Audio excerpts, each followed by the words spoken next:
Hello everyone. Before we start, make sure to like and subscribe to the channel and leave a comment with where you're from and what time you're watching. That way, YouTube will keep showing you stories just like this one. Now, let's begin. It was a February morning in 2018, the kind of morning that felt so ordinary, so harmless, that nobody in Westfield, Illinois could have suspected how quickly it would curdle into something unforgettable. I was 17 then, junior year at Westfield High, a school so typical it could have been copied straight out of a suburban brochure. That Monday began, like all the others. My dad dropped me off at 7:15, just early enough for me to finish a chemistry lab report in the library before first period.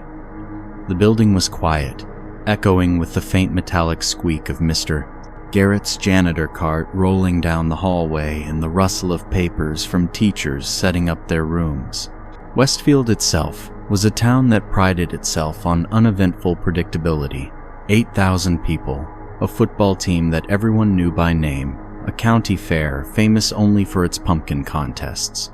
My friends and I were the type of kids who lived comfortably inside that bubble band practice, study groups at the diner, home before curfew. Nothing truly dangerous ever happened here.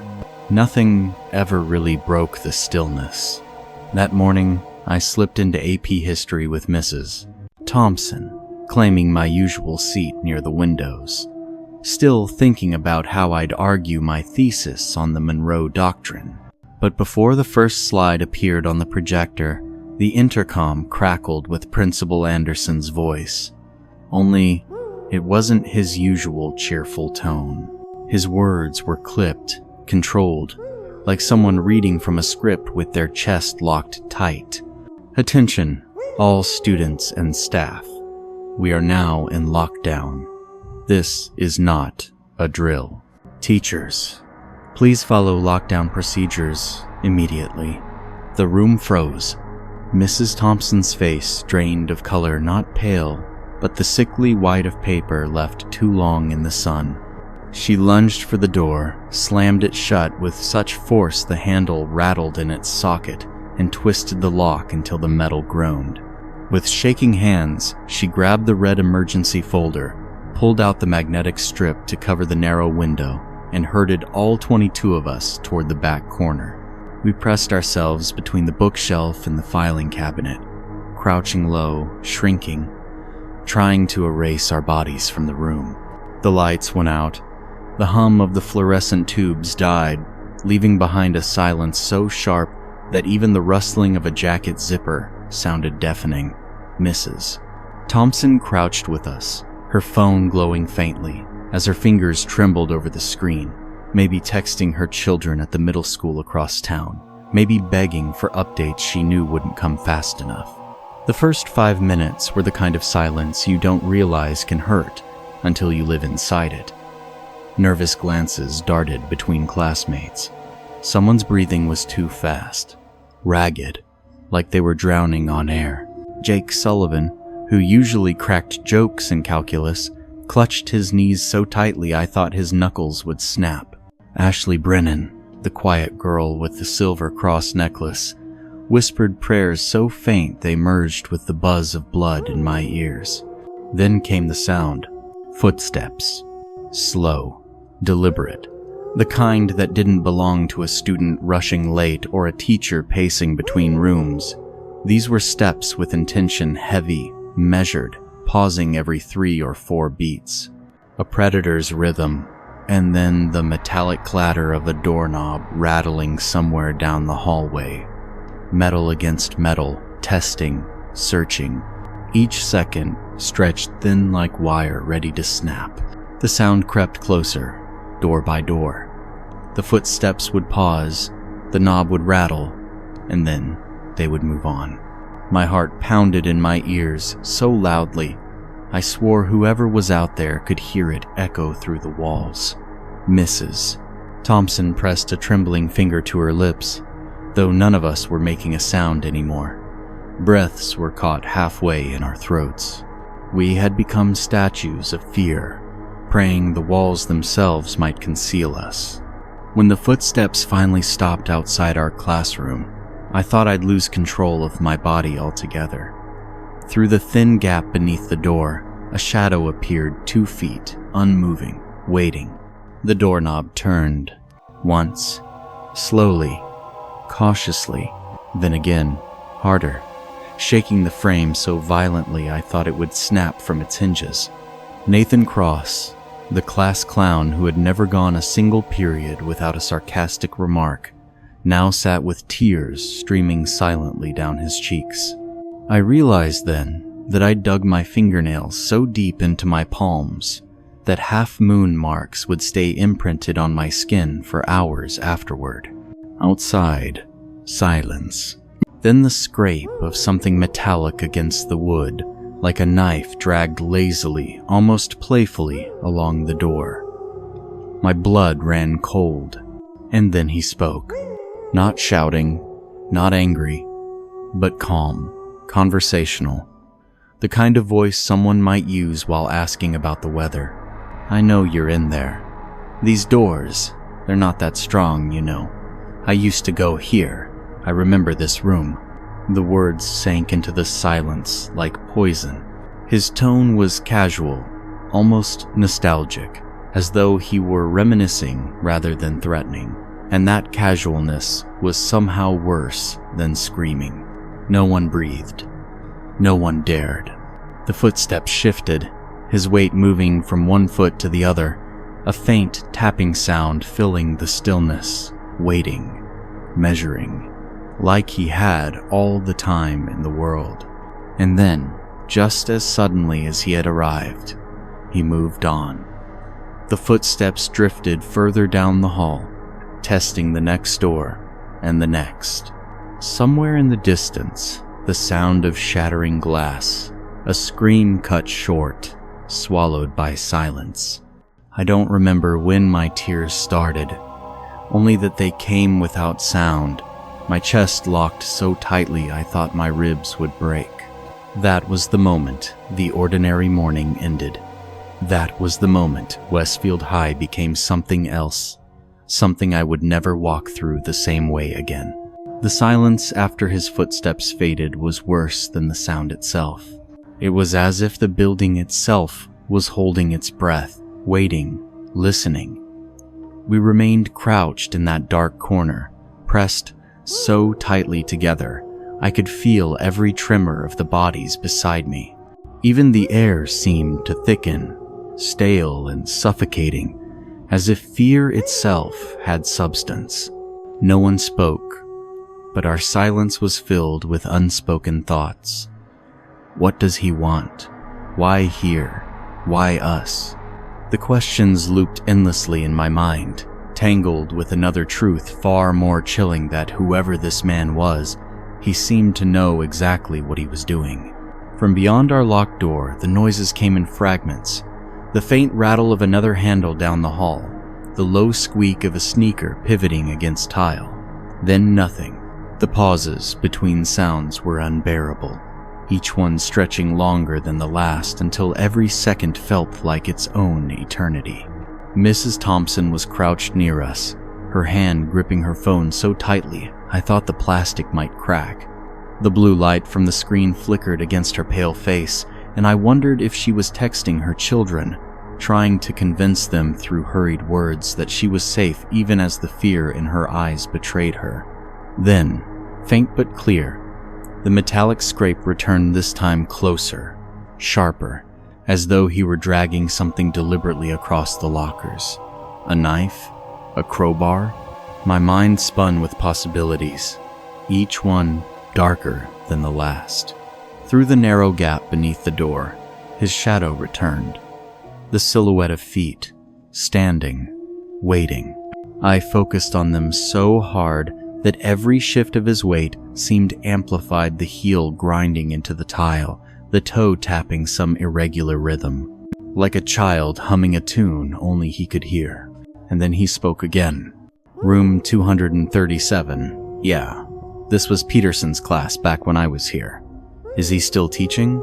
Probably retired. Lucky him. The casual nostalgia in his voice made bile rise in my throat. He wasn't threatening us outright. He wasn't raging, shouting, or demanding. Instead, he sounded like someone leafing through old photo albums, except he was standing on the other side of our barricade with 22 trembling kids hiding inside. Every word reminded me that he wasn't some random intruder who had picked this school at random. He knew these halls. He knew this room. He had history here. History we didn't understand. Ashley clutched her cross tighter, whispering fragments of prayers as if stringing together a shield made of words. Jake's breathing was shallow, ragged, and for a terrifying moment, I thought he might faint and collapse, that his body, hitting the floor, would give us away. Then came the sound of metal again, this time sharper, more deliberate. He was running something, a key, a blade, maybe even his fingernails along the wood of the door frame, a scraping noise that traveled slowly, agonizingly, from top to bottom, pausing just long enough to make us believe he'd stopped before starting again. The worst part was his patience. He didn't pound on the door. He didn't demand we come out. He just lingered, savoring the silence, feeding off our terror like he could feel it radiating through the walls. For 30 eternal seconds, he stayed. No words, no movement beyond that occasional scrape. Just the presence of someone who wanted us to know he was there and that he could wait as long as it took. And then, as suddenly as before, the shadow shifted.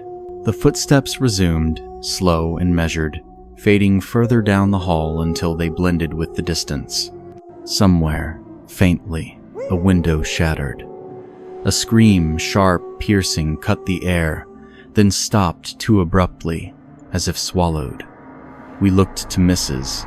Thompson, desperate for reassurance, but her eyes only confirmed what none of us wanted to admit. This wasn't random.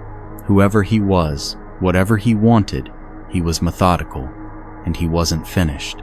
The hallway that had always been just a place of lockers and chatter now felt like a hunting ground, and we were prey-trapped in the corner of the cage. The silence shattered without warning. A high-pitched wail pierced the air, the fire alarm, shrill and relentless, echoing through every hallway like 1,000 metallic screams. Instinct jerked through my muscles, urging me to run, to bolt from that corner, but Mrs. Thompson's hand clamped down on the nearest shoulder and her whisper sliced through the alarm. "Number, stay put. In a lockdown, we ignore fire alarms. It's a trick. He wants us in the hall." Her words hung in the air, heavy and absolute. And in that moment, I realized the intruder had studied us. He knew our routines. He knew how drills worked, how alarms would trigger instinct. This wasn't random chaos. This was deliberate, calculated. The alarm blared for 3 long minutes before cutting out as suddenly as it began. The silence that followed was worse, raw, unnatural, like the world itself had paused. Then came the sound we had all been waiting for, the only sound that felt like salvation. Sirens. Dozens of them, converging, growing louder until it felt like the parking lot was swarming with flashing red and blue. Relief flickered across a few faces in the dark corner, shaky, desperate hope. But that relief curdled quickly when new footsteps thundered down the hall. Not the measured pacing from before, not the patient scrape of metal. This time, they were fast, erratic, running. He was moving now, not stalking, but darting. And when he passed our door again, his voice rang out, breathless with excitement. "They're here, finally. Took them 18 minutes. Not bad for this town." The tone wasn't fear. It was glee. And then came the screech of heavy furniture dragged across tile. The sound clawed at my nerves, desks or chairs being shoved against doors, barricading himself inside some room. The noise moved, stopped, started again. He was sealing himself in, turning our school into his stage. Down the hall, the crack of shattering glass, followed by panicked screams. I couldn't tell if they were students or teachers, but the sound of fear was unmistakable, raw and human, carried in voices too young to be screaming like that. Mrs. Thompson was hunched over her phone, her fingers trembling as she typed furiously, erasing and retyping each word like even technology couldn't keep up with her panic. Around me, kids clutched their phones too, some mutely scrolling social media, desperate for updates. Others held screens tight against their chests, as though a glowing rectangle could shield them. We all knew the police were here. We could hear them. Shouts echoed faintly through the building commands, blurred into static chaos. Boots slammed against tile, doors opening, lockers rattling. But then, cutting through it all, came laughter. Not from relief, not from nervousness, from him. High, sharp bursts of laughter echoed in the halls as he moved, weaving through the chaos. It wasn't maniacal. It wasn't unhinged. It was worse than that. It sounded like someone genuinely amused, like the whole scene unfolding hundreds of terrified kids, panicked teachers, swarming officers, was all part of a joke only he understood. Somewhere far off, the sharp crack of a single gunshot split the air. The noise jolted every muscle in my body. A girl named Bethany broke into sobs, rocking in the corner, as Mrs. Thompson crawled to her, pulling her into her arms. The sirens outside roared. The boots inside thundered. The building was alive with chaos.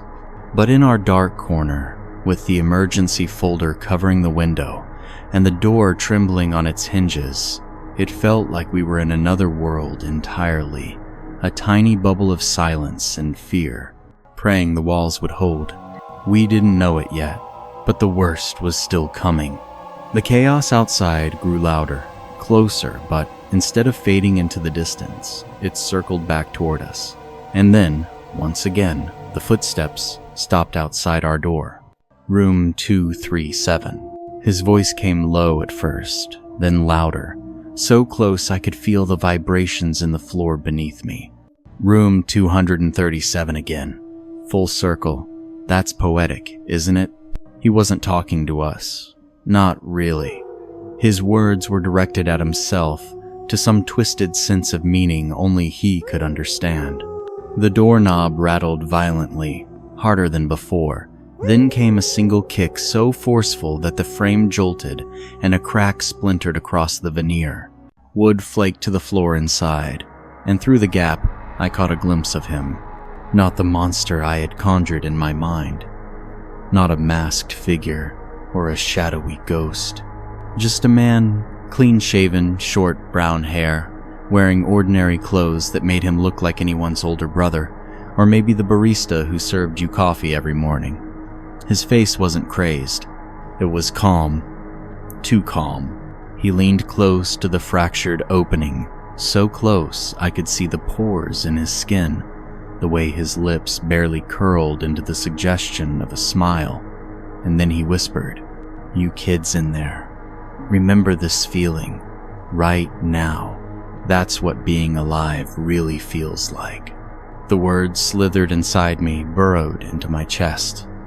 Because deep down, some part of me understood what he meant. The fear, the raw electricity of knowing that one wrong sound, one wrong move, could end everything. It was unbearable and unforgettable. Before any of us could process it, before the meaning of his words could fully settle, the hallway exploded in motion. A crash, shouts, the sharp static of radios, heavy boots pounding toward him. And then, the impact. Bodies slammed into lockers with bone-rattling force. The sound of grunts, curses, the metallic click of handcuffs locking into place. The intruder's breathless voice shouting something incoherent, then smothered under the weight of men dragging him down. "Suspect in custody," one officer barked, his voice like a hammer striking steel. "We need medics in the science wing." We stayed frozen, even as silence slowly reclaimed the hallway. The air inside our classroom was suffocating, thick with sweat and fear. None of us moved until the knock came sharp, deliberate, patterned. A voice, identified itself. Sergeant Fuller, State Police. Step back from the door, slowly unlock. Mrs. Thompson rose on trembling legs, crossed the room, and turned the lock with a hand that shook so violently I thought she might drop the key. The door opened, and beyond it lay a scene I'll never forget. The hallway, our hallway, where we'd walked and laughed and joked just hours earlier, now looked like the aftermath of a war. Officers in tactical gear swarmed every direction. Broken glass littered the tiles, mingling with papers from abandoned backpacks. A fire extinguisher discharged in the middle of the floor, white powder drifting like ghostly ash. But strangest of all was what lay at the intersection of two corridors.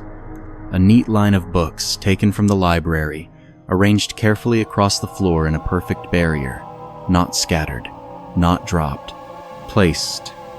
Intentional. I couldn't stop staring. Was it random madness? Or some kind of message we didn't yet understand?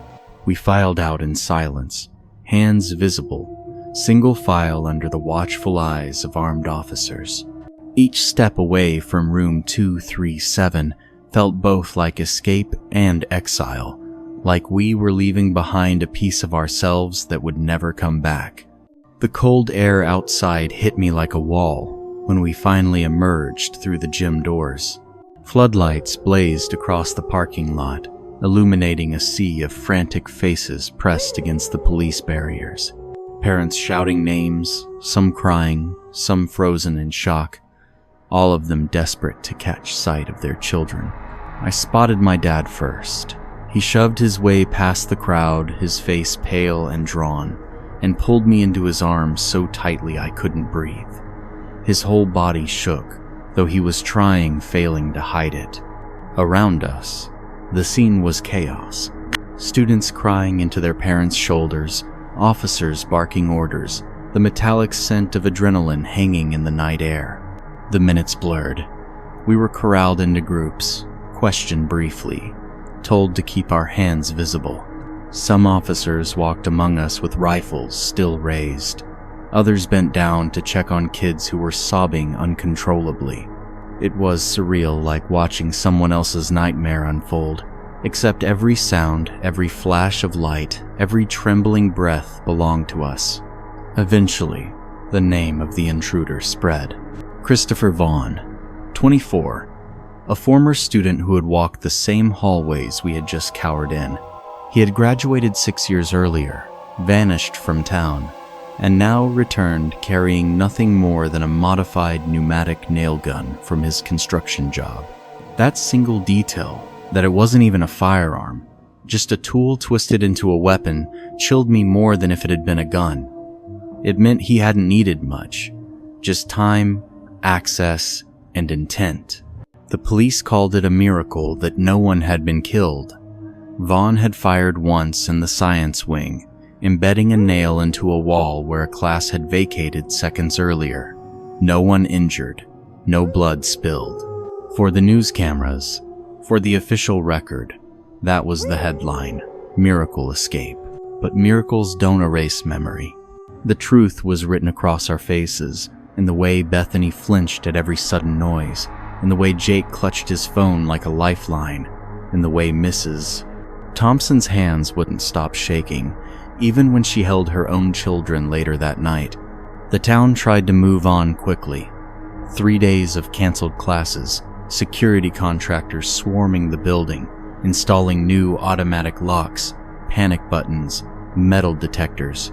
2 full-time resource officers, assigned where there had once been only one. At the next school board meeting, parents demanded answers, shouted about budget cuts that had left a side door broken and unlocked for weeks. Administrators promised reforms, but none of that changed what lingered in our bodies. For the outside world, it was over. Christopher Vaughn was in custody, later diagnosed with untreated schizophrenia, shipped off to a psychiatric facility. For the papers, for the evening news, the story ended neatly. But inside us, the story refused to end. The halls looked the same when we returned, but every corner carried an echo. Every squeak of a locker, every rattle of a door handle, every footstep in an empty hallway sent a ripple of panic through my chest. The building had become something else, something alive, something that remembered. They say trauma fades with time. I don't believe that. It doesn't fade, it embeds itself, like nails driven deep into wood. You can sand the surface, paint over it, replace the locks, but the marks remain. And though Christopher Vaughn was gone, the silence he left behind was louder than anything he'd ever said. By the time the school settled back into its fragile version of normal, months had passed. But horror has a way of finding cracks to seep through, even in places that seem safe. It was fall of the following year, at a different school in Michigan. My life felt almost predictable again. AP classes, volleyball practice, weekend shifts at the bookstore downtown. Safe, comfortable, at least, until Oliver arrived. I first noticed him in the cafeteria. He sat alone at a corner table, hunched over a thick fantasy novel while the rest of the room buzzed with familiar clicks. He was new, just moved from Ohio, he explained later, because his dad got transferred to an automotive plant nearby. He wore oversized t-shirts from bands I didn't recognize, glasses that always seemed to slip down his nose, and spoke so softly you had to lean in to catch his words. Something about the way he kept to himself tugged at me. Maybe it was pity, maybe it was kindness, or maybe it was just curiosity. Either way, I invited him to sit with me and my friends. He looked surprised at first, then grateful, almost too grateful. For a while, Oliver blended into the edges of our group. He laughed quietly at our jokes, rarely offered his own stories, but never seemed threatening, just awkward. My friends teased me about being his only lifeline, but I told them he'd come out of his shell eventually. The first few weeks felt harmless enough. He texted me occasionally, questions about homework, reminders about meeting for lunch. He even started coming to my volleyball games, always with that same fantasy book in his lap. Though I noticed he never turned the pages while the game was on. I thought it was sweet, in a clumsy, harmless way. Then came the note. One Thursday morning, I found a folded piece of lined paper tucked into the side pocket of my backpack, which I'd left in my unlocked locker during practice. The handwriting was cramped, sharp, undeniably his. It was a poem, strange, fragmented, but clear enough in its meaning. It was about watching someone sleep. My stomach twisted as I read the words. The way they described details no one should know. The way my name was circled at the bottom, surrounded by tiny drawn stars. I told myself it was just awkwardness, a misguided attempt at poetry. When I confronted him gently after lunch, he flushed red, stammering apologies, insisting he hadn't meant to scare me. He promised it wouldn't happen again. And for a week, it didn't.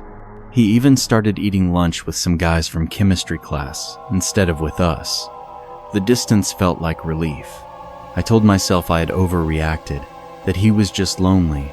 But loneliness, I would learn, can rot into something far more dangerous. Because soon after, I began seeing his car. A faded green Saturn with a cracked windshield parked in different spots along my street, always angled toward our front door, always there when I returned home from practice. At first, I told myself it was coincidence. Maybe he had a friend nearby. Maybe he was just passing through. But by the fourth time in a week, coincidence wasn't an excuse anymore. That creeping sensation, the one you can't quite shake, the one that prickles at your skin like you're being watched, became constant. My mom worked late shifts at the hospital, and I was often home with my little brother until nearly midnight. Each time I locked the doors, I couldn't stop thinking about that Saturn outside, its headlights occasionally flashing when someone shifted inside. The day I confronted him, I had taken a different route home, cutting through the park behind the library instead of walking down Elm Avenue. Halfway through the gravel path, I heard it. Footsteps behind me, perfectly matching my pace. When I sped up, they sped up.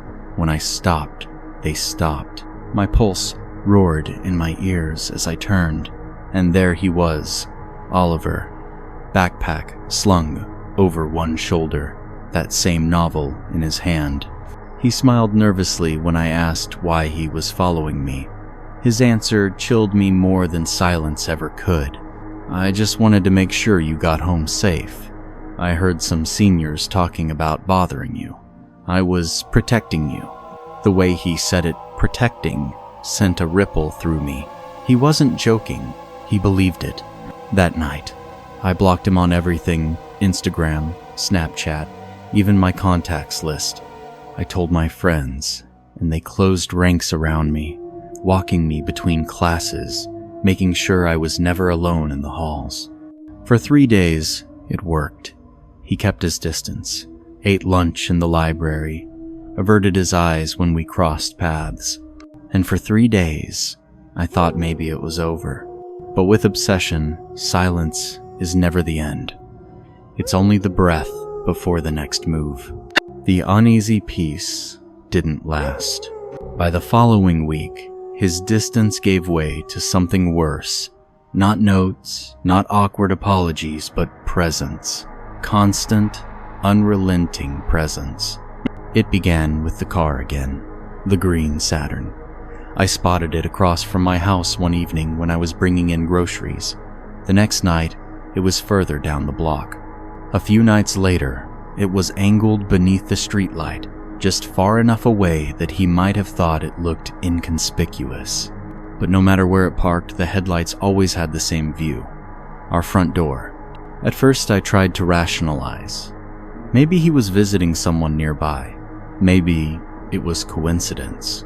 But the illusion crumbled when I caught sight of him inside, shoulders hunched, the pale glow of his phone screen lighting his face. He wasn't just parked, he was waiting. Every lock in our house was suddenly not enough.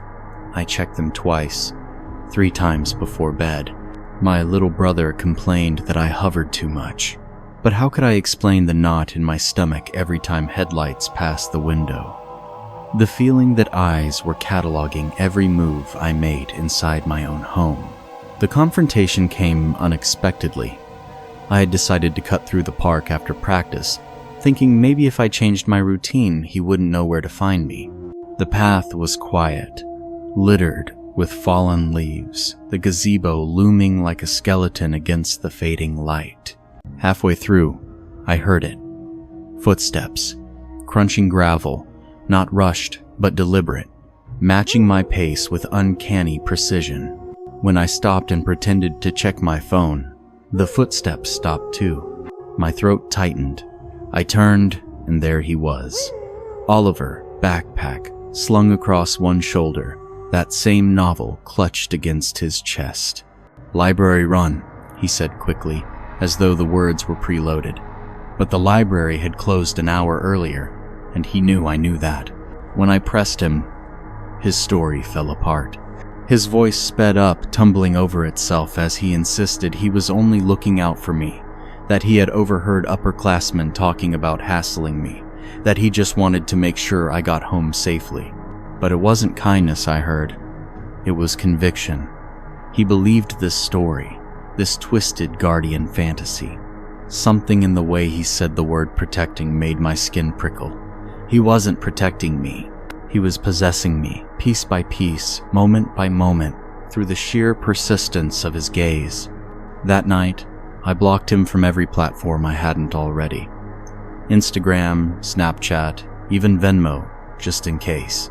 My friends huddled around me like a human shield at school, making sure he had no chance to corner me. For 3 days, the silence returned. But silence isn't peace. Silence is only the inhale before the next move. And the next move came at the bookstore. It was a Saturday shift, late afternoon, when I spotted him through the front window. He wasn't browsing. He wasn't pretending to shop.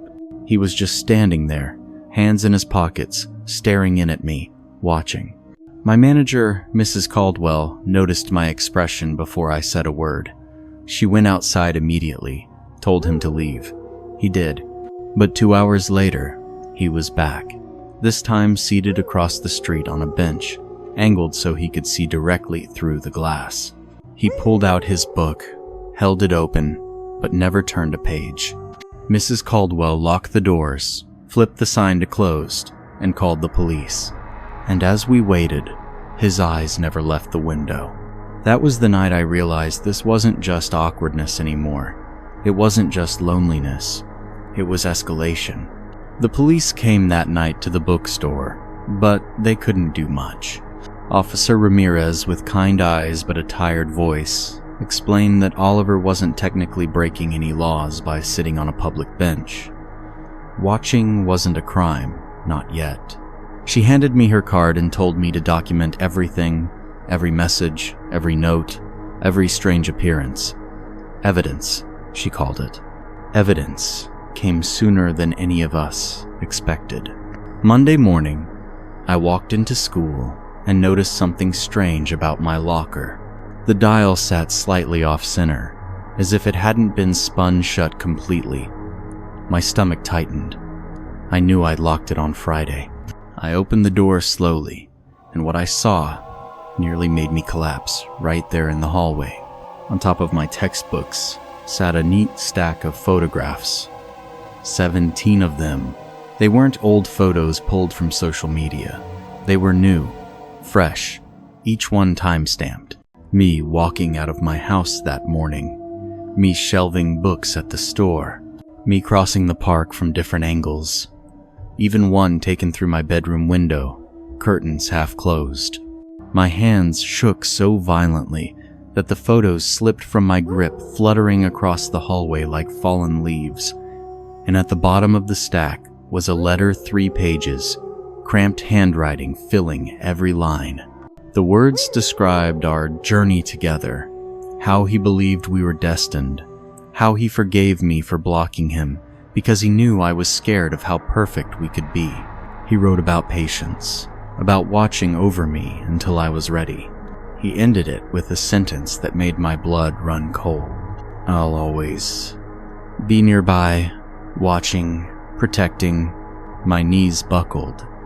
My teacher found me hyperventilating in the hall, clutching those photos like they were evidence of a nightmare no one would believe without proof. The school went into modified lockdown while police searched for him. He hadn't shown up for class that morning. They found him in the parking lot, sitting in his faded green Saturn. On his dashboard was what the detective later described as a shrine. More photos of me. Hair ties I hadn't even noticed were missing. A copy of my class schedule, certain periods highlighted in yellow. When they searched his backpack, they found a journal, page after page after page, written about me. Conversations that had never happened, future plans I had never agreed to. Detailed records of what I wore each day, who I spoke to, where I went. They arrested him on the spot. From the principal's office window, I watched as they handcuffed him. His face wasn't twisted in rage or fear. It was calm, almost serene, like he had been expecting this moment all along. And in that calm, I realized something that made my stomach turn. To Oliver, this wasn't the end. This was just another chapter.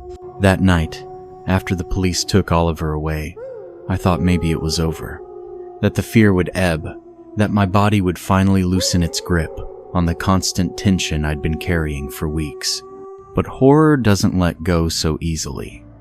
It lingers, it adapts, and sometimes it arrives at your front door. It was late evening when the knock came. My mom answered, still in her hospital scrubs, her shoulders sagging from a double shift. Standing on the porch were 2 people I didn't recognize at first, ordinary looking, dressed in neat business casual, holding themselves like polite neighbors. But the casserole dish in the woman's hands felt grotesque, like some cruel parody of hospitality. Oliver's parent.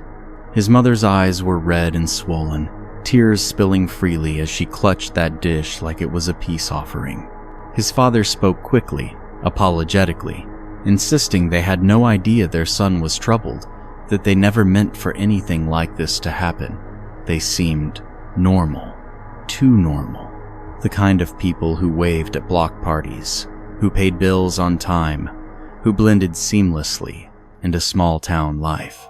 But their words chilled me more than any scream Oliver had ever uttered. They admitted he had been hospitalized twice before. Incidents at his old school. Misunderstandings, his mother called them, her voice breaking. They thought a fresh start here in a new town would help. They thought if he had friends, he would change. They knew. They knew he had problems and still let him loose to orbit around me like a shadow I hadn't invited. My mom's voice was steel when she told them to leave. She was polite but firm everything would go through lawyers now, and there would be no more doorstep visits.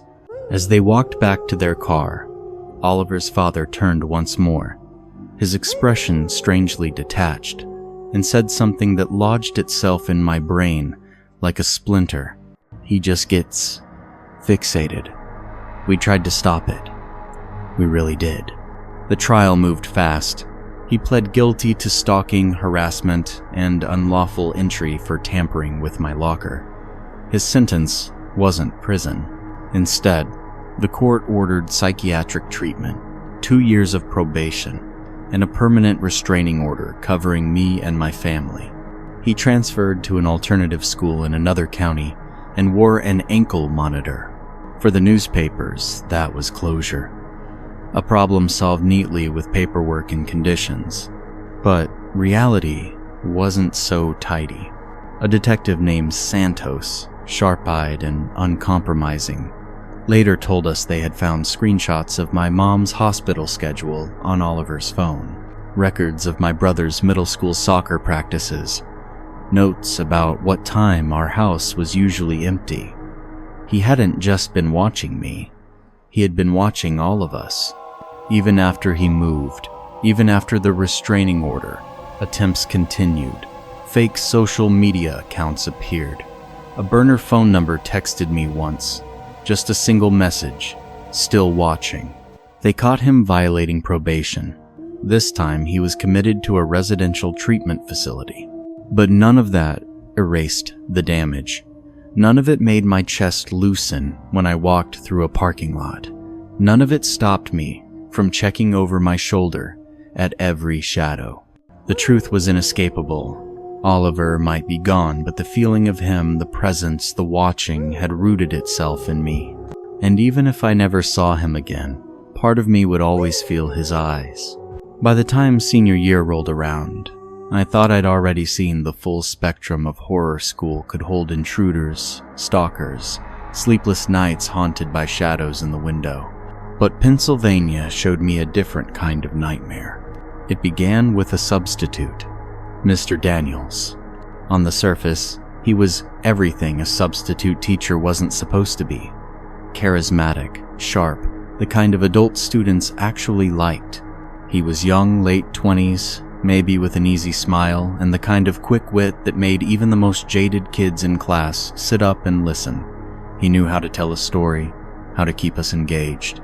After a string of dull substitutes who spent whole periods scrolling their phones, Daniels felt like a breath of fresh air. He filled in for our history teacher, who was on maternity leave. From the start, he seemed almost too perfect. He remembered names quickly, laughed at the right moments, even played chess with the loners in the library during lunch. He asked questions that felt personal, but not invasive, like he wanted to know us, to connect. For the first 2 weeks, we trusted him. More than trusted him, we liked him. He wasn't just a teacher, he was someone who seemed to get it. But then, small details began to peel the mask away. The duffel bag, for instance. He carried it everywhere. Not just to class, but into the cafeteria, the teacher's lounge, even the bathroom once. It wasn't the usual kind of teacher bag, not leather, not a laptop case. This was military-grade canvas, heavy, with straps reinforced by duct tape, the kind of bag that looked like it could hold anything. One afternoon, I passed by room 214 after hours and noticed the lights still on. Peering inside, I caught him crouched on the floor, lifting one of the white ceiling tiles and sliding the bag upward into the crawl space above. He froze when he saw me. For a moment, our eyes locked. Then the smile returned, casual as ever. "Storage," he said lightly. "School's running out of space, you know." I nodded, but my stomach tightened. Teachers didn't store things in ceilings, especially not things in heavy duffel bags. The next day, rumors began to swirl. Some students swore they'd seen him leaving the school late at night, long after janitors had locked the doors.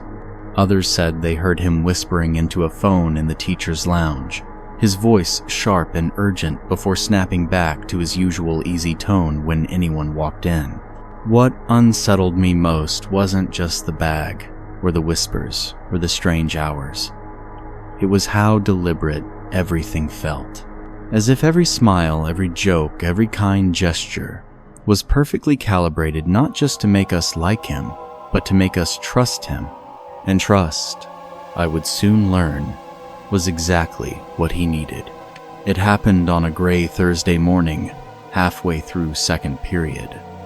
The announcement came suddenly, slicing through the monotony of algebra like a blade. "Attention all students and staff lockdown. This is not a drill." The room snapped into motion. Chairs scraped back. Books dropped. The teacher hustled us toward the corner as the lights went out. By now, we were practiced in this routine. Too practiced. We crouched against the wall, knees pulled tight, the silence heavy except for the uneven breaths of 30 students trying not to be heard. But something about this lockdown was different. It wasn't just the tension in the air or the way the principal's voice had cracked slightly before cutting off. It was the sound above us. At first, I thought it was the hum of the vents, but then came the unmistakable creak of weight shifting across metal beams, crawling, slow, deliberate crawling in the crawl space above our heads. The girl next to me squeezed my arm so hard her nails left crescents in my skin. My heart hammered against my ribs as I looked up, half expecting the ceiling tile above me to slide away. And then, from the dark above, came a voice, faint, muffled, but clear enough to send ice through my veins. "They're moving down the east wing. Stay low. Wait for my signal." It was him, Daniels. But he wasn't in the classroom with us. He wasn't a teacher protecting kids in a corner. He was in the ceiling, whispering, instructing someone. A second voice answered, too quiet to make out the words. The realization crashed over me like cold water. He wasn't alone. There was someone else up there, moving through the vents. Someone working with him. Outside, faintly, came the echo of sirens drawing closer. Police. The chaos of doors slamming open, boots pounding on tile, radios crackling with static commands. But inside, above our heads, their whispers continued, calm, methodical, as though everything was going according to plan. Suddenly, the fire alarm shrieked to life, its sirens slicing through the silence like knives against metal. Half the class jumped, some students starting to rise instinctively, but our teacher hissed for us to stay down. Through the ceiling, muffled laughter trickled down like dust. They were testing us, hurting us. The footsteps above shifted quickly now, crawling toward the far end of the hall. Every creak of metal made my stomach twist tighter, the sound of bodies moving where no bodies should ever be. I realized then that the lockdown wasn't just a reaction, it was the stage. And Daniels wasn't caught in it, he was orchestrating it. The chaos swelled until it felt like the school itself was groaning under its weight. Police voices boomed through the hallways, radios sputtered static, and the fire alarm's shrill wail rattled our bones. But above it all, the sound of scurrying in the ceiling cut sharpest of all. Then silence. The footsteps stilled. The whispering stopped. For a long, breathless moment, the only noise was the sirens screaming from the walls. Then, without warning, a voice erupted through the loudspeaker. Not the principal, not a cop. A voice smooth, clear, and horribly familiar. "Attention, students and staff. Remain calm. This building is secure. We'll be coming door to door. Don't resist." It was Daniels, our substitute teacher. Our friendly, smiling, joke-cracking substitute. I felt bile rise in my throat. He had the intercom. He had access. He wasn't hiding anymore. He was claiming control. Minutes later, the pounding of boots rushed past our classroom door. Shouts. A heavy crash. Then the gunshot, one, then another. Screams followed. Someone sobbed in the corner of our classroom, muffling the sound into their sweatshirt. And then, silence again. When officers finally burst into our room, rifles raised. Their commands were sharp and urgent. "Hands up! Stay low! Move! Move! Move!" We shuffled out single file, hands above our heads, our legs weak with fear.